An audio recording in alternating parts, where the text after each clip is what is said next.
On the 15th of December, I decided to take my own life. My name is Thabo. I'm a businessman. I'm not very rich, but I'm comfortable. And I have a very loving fiancée that I'm supposed to marry on Saturday. But I found myself in an ambulance heading to the hospital. Let me tell you the story of what happened. I woke up to find Noma standing at the foot of my bed, her arms crossed, her face blank. "You don't answer my messages anymore, Thabo," she said softly, her tone calm in a way that scared me more than if she'd been yelling. "I thought I told you what would happen if you ignored me." Noma is Zanele, my fiancée's younger sister. She's bold, beautiful, and dangerous. Months ago, before Zanele and I got serious, Noma and I made a terrible mistake. A one-night mistake. I thought it would be a secret I'd take to the grave, but Noma had other plans. She texted me the night Zanele and I announced our engagement. "Congrats, future brother-in-law. We need to talk. Soon." The engagement was a beautiful event. Family and friends gathered, toasting to Zanele and me.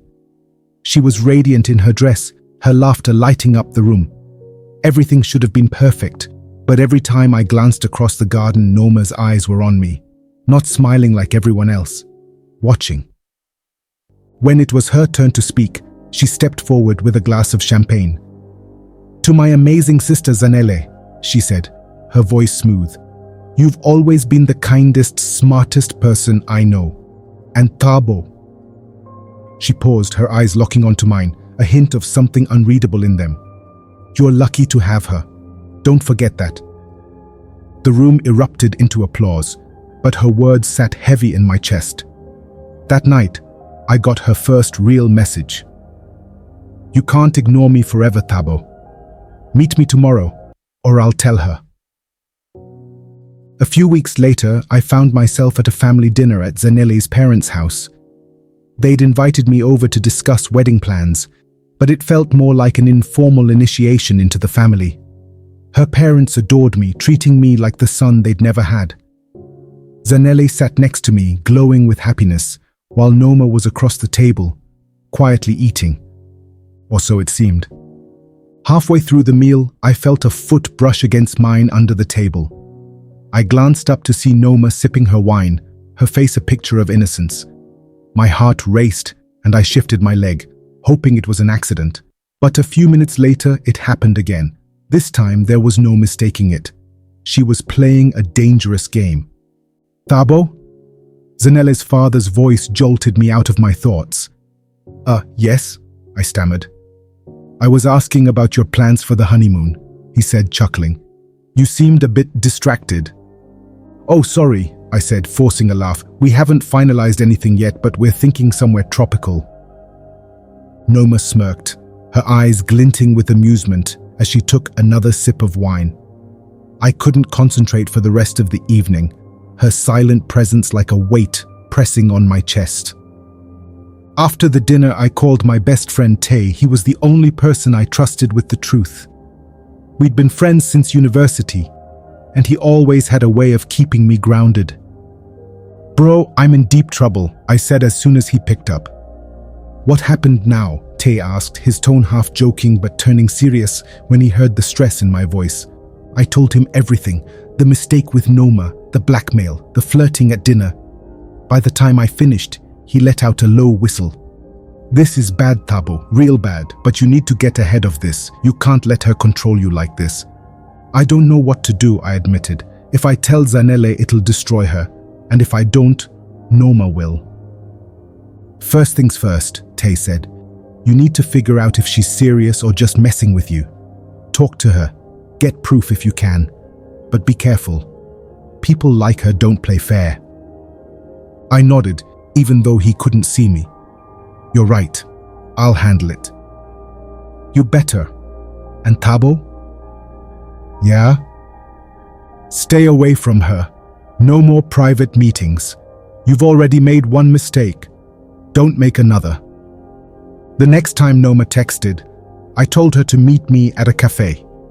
A public place, just like Tay had advised.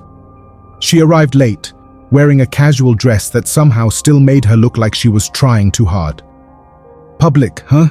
she said, sliding into the seat across from me. Smart move, but it won't save you. What do you want from me, Noma? I asked, my voice low and tired. She smiled. I think you already know. No games, I said. If you're serious about what you said last time, then prove it. Otherwise, this ends here. Noma leaned back in her chair, her expression unreadable. You think you can just walk away from this, Thabo? You think I'll let you? I clenched my fists under the table. I'm not playing along anymore. Whatever you have on me, do it. But don't expect me to keep falling into your traps. She tilted her head, her smile fading slightly. You've got guts. I'll give you that. But remember, Thabo. She leaned forward, her voice dropping to a whisper. I always get what I want. As she stood to leave, I felt a knot tighten in my stomach. I had tried to take control, but with Noma, it never felt that simple. For every move I made. The first escalation came 3 days later. Noma sent me a photo of the two of us, a selfie she'd taken the morning after our mistake. I hadn't even known she'd taken it. Her message came shortly after. Nice pic, huh? Zanele would love to see this. I froze, staring at the screen. My chest tightened, and I immediately called Tay. She sent me a picture, I said as soon as he answered. She's not bluffing. Damn, Tay muttered. Okay, listen. She's upping the pressure, but you need to stay calm. Did she ask for anything specific? Not yet, I said. But it's only a matter of time. All right. Don't respond yet. Let her make the next move. And whatever you do, don't give in. That night I couldn't sleep. I kept checking my phone, half expecting another message. When it finally came, it wasn't what I expected. It was a voice note. I hesitated before playing it. Noma's voice filled the room, calm and deliberate. You've got until Friday to meet me. I'm done playing nice. If you're not there, Zanele gets the photo. And maybe more. She ended the note with a laugh, low, quiet and full of menace. I sat in the dark, the walls closing in around me. This wasn't just a game anymore. Noma was out for blood, and I was her target. Friday arrived too quickly. I spent the morning staring at my phone, waiting for another message from Noma. None came. Tay had been calling me every hour, telling me to stick to the plan, don't meet her, and let her make the next move. But as the deadline loomed, my resolve wavered. What if she really sent the photo to Zanele? By afternoon, I caved. Against Tay's advice, I messaged Noma. Where do you want to meet? She responded almost immediately. The park near the old market. 6 p.m. Don't be late. I arrived at the park a few minutes early. It was quiet, the sun dipping low on the horizon, casting long shadows over the paths. Noma was sitting on a bench, scrolling through her phone, like she didn't have a care in the world. When she saw me, she smiled and patted the empty spot next to her. I knew you'd come, she said. I didn't sit. What do you want, Noma? What's your endgame here? She tilted her head, studying me like I was a puzzle she was piecing together. Endgame? Why does there have to be an endgame? Maybe I just enjoy watching you squirm.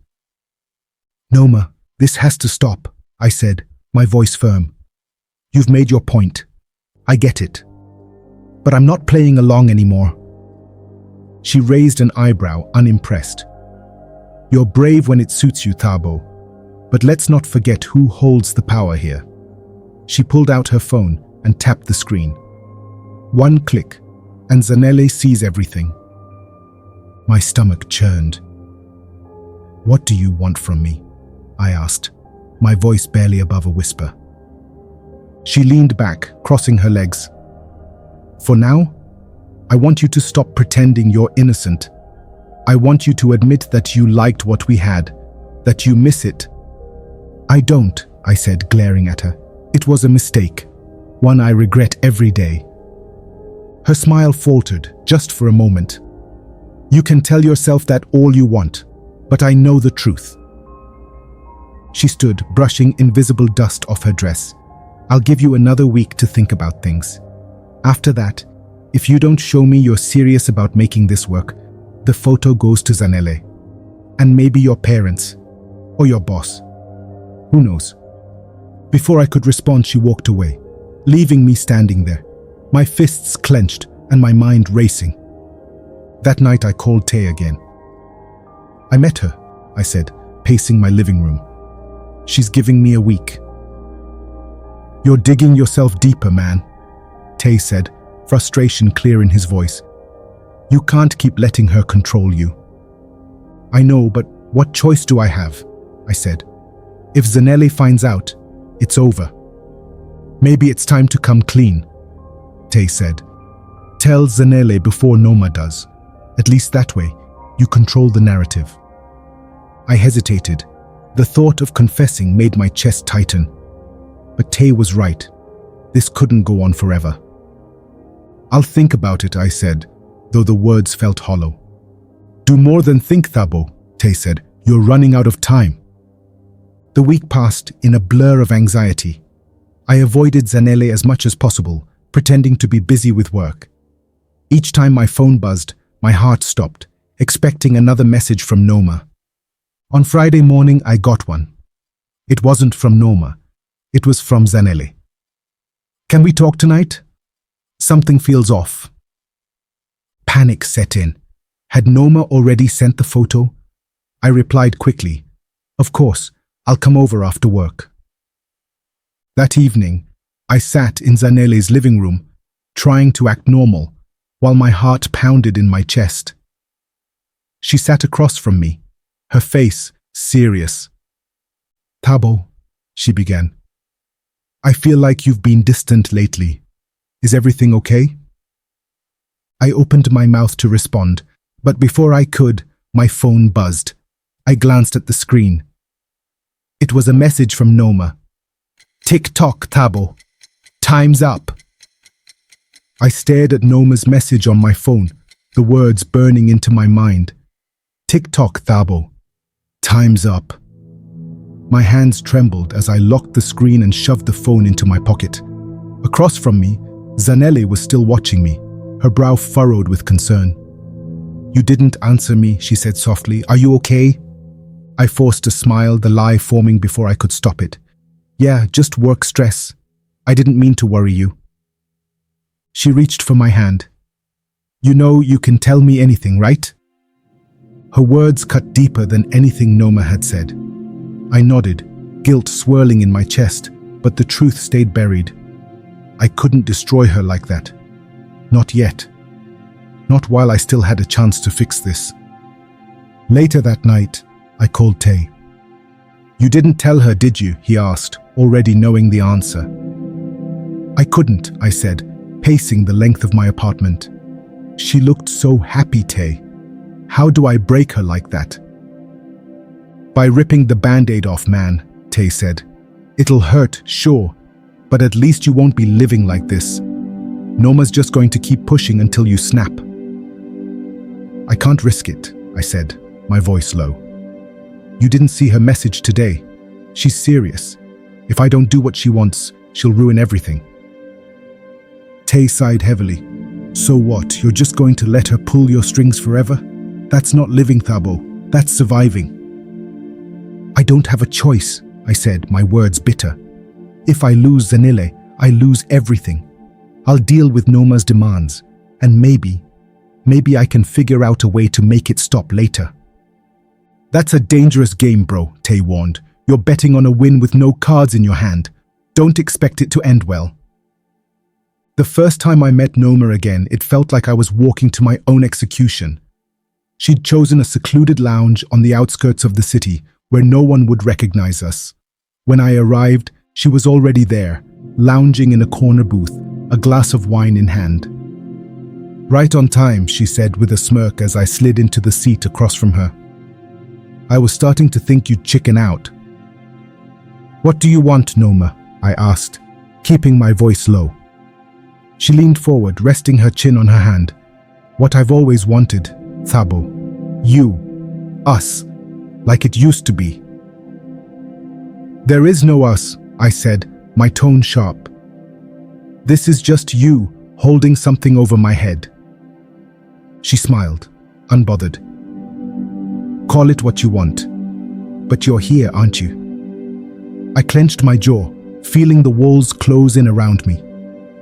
If I agree to this, I said slowly, do you promise to leave Zanele out of it? No photos, no messages, nothing. Of course, she said, her smile widening. As long as you keep me happy, Zanele will never know a thing. I told Tay the next day, and his reaction was exactly what I'd expected. You're insane, Thabo, he shouted over the phone. You think Noma's going to keep her word? She's manipulating you. She'll never stop. I don't have another option, Tay, I said, exhaustion weighing on every word. If I keep her happy, she won't have a reason to go to Zanele. You're making a deal with the devil, he said, his voice cold. And you know how those always end. Weeks passed and I lived a double life. By day, I was the perfect fiancé, helping Zanele with wedding plans and charming her family. By night, I was at Noma's mercy, sneaking off to meet her in hidden places, each encounter chipping away at what little self-respect I had left. Every time I looked at Zanele, the guilt felt like a knife twisting in my gut. But Noma seemed to thrive on it, her grip on me tightening with every passing day. You're mine, Thabo, she whispered one night as I sat beside her in a dimly lit hotel room. No matter what you tell yourself, you'll always come back to me. Her words haunted me, echoing in my mind as I drove home. She was right. I was trapped, a pawn in her twisted game. And the worst part was, I had no idea how to escape. One evening, Tay called, his voice urgent. Thabo, I've been thinking. There's got to be a way to turn the tables on Noma. How? I asked, bitterness creeping into my tone. She has all the power. Not all of it, Tay said. You said she's been sending you messages, right? If we can prove she's blackmailing you, maybe we can... No, I said quickly. That'll only make things worse. If she finds out, she'll go straight to Zanele. Then what's your plan, huh? Tay snapped. To keep this up forever? To let her ruin your life? I didn't have an answer. The truth was, I didn't have a plan at all. And deep down, I knew Tay was right. This couldn't go on forever. But for now, all I could do was survive, one day at a time, hoping that somewhere down the line, I'd find a way out. The decision to come clean didn't come easy. I spent days wrestling with the thought, imagining every possible outcome, most of them terrible. But the weight of the lies and Noma's control was suffocating me. If I didn't do something, I'd lose myself completely. I called Tay late one night. I've made up my mind, I said before he could speak. I'm going to tell Zanele everything. There was a pause, then a relieved sigh. Finally, Tay said, it's the right thing to do, man. She deserves the truth, and you deserve to stop living in this hell. I'm scared, I admitted. What if she hates me? What if her family does too? They probably will, Tay said bluntly, at least for a while, but it's better than letting Noma keep controlling you. You can't keep living like this. The next day, I met Noma at her usual cafe, determined to end it. She arrived looking as confident as ever, her smirk firmly in place. You're awfully serious today, Thabo, she said, as she slid into the seat across from me. What's on your mind? I'm done, Noma, I said firmly, my voice steady despite the storm inside me. I'm telling Zanele everything. About us, about the blackmail. I'm not playing your game anymore. Her smile faltered, but only for a moment. That's a bold move, she said, leaning back in her chair, but also a stupid one. You think Zanele will forgive you? You think her parents will? They'll all turn against you. Maybe, I said, but at least I'll have my freedom. Noma's eyes narrowed, and for the first time I saw a flicker of uncertainty. You're making a mistake, Thabo. Once you open that door, you can't close it. That's a risk I'm willing to take, I said, standing up. You've pushed me too far, Noma. This ends now. Her voice followed me as I walked away. You think you're free, but you'll regret this. I spent the next few days rehearsing everything I planned to say. I went over every word in my head, imagining every reaction. Would Zanele cry, scream, walk away without a word? Would her parents throw me out? I didn't know, but I was determined to face it. On Friday, I called Zanele and asked her to invite her parents and Noma to dinner at her house. There's something important I need to tell all of you, I said, my voice steady despite the nerves clawing at me. Is everything okay? She asked, her voice laced with concern. It will be, I said, I promise. That evening, the house was warm with the smell of Zanele's cooking and the sound of her parents' laughter. I sat at the dining table, trying to appear calm as Noma walked in last, her expression unreadable. She didn't say a word to me, but her presence was like a storm cloud hanging over the room. Zanele served dinner, her smile bright and carefree, oblivious to the bomb I was about to drop. Her parents chatted about wedding plans, while I barely touched my food, my stomach churning. When the meal was over, I cleared my throat. Thank you everyone for coming tonight, I began, my voice trembling slightly. There's something I need to tell you all. Zanele reached for my hand, her smile encouraging. What is it, Thabo? I opened my mouth, the words I'd rehearsed so many times dancing on the tip of my tongue. But before I could speak, my phone buzzed in my pocket. I froze, dread washing over me. I pulled it out to see a message from Noma. Don't do this. I'm pregnant. The room seemed to tilt as I stared at the screen, my mind racing. Noma's timing was perfect, cruelly so. My hand trembled as I put the phone down, my voice caught in my throat. Thabo? Zanele asked, her brows furrowing. What's wrong? I looked up, meeting Noma's eyes. She was calm, watching me with an intensity that sent a chill down my spine. I couldn't speak, couldn't breathe. All the courage I'd gathered evaporated in an instant. Zanele's parents exchanged worried glances. Thabo, her father said gently. You said you had something to tell us. My voice cracked. I'm sorry. It's nothing. Forget it. Zanele looked hurt, confused. Nothing. Thabo, you've been acting strange for weeks. Please just tell me what's going on. But I couldn't. The truth felt like it was choking me, and Noma's message loomed over me like a noose. I stood abruptly. I need some air, I said, my voice barely audible. I left the table, Zanele's voice calling after me, but I couldn't face her. I stepped outside into the cool night air, gasping as if I'd been drowning. My phone buzzed again. Another message from Noma. Now what, Thabo? Still want to come clean? I leaned against the wall, my head in my hands. I was trapped. Again. And this time, it felt like there was no way out.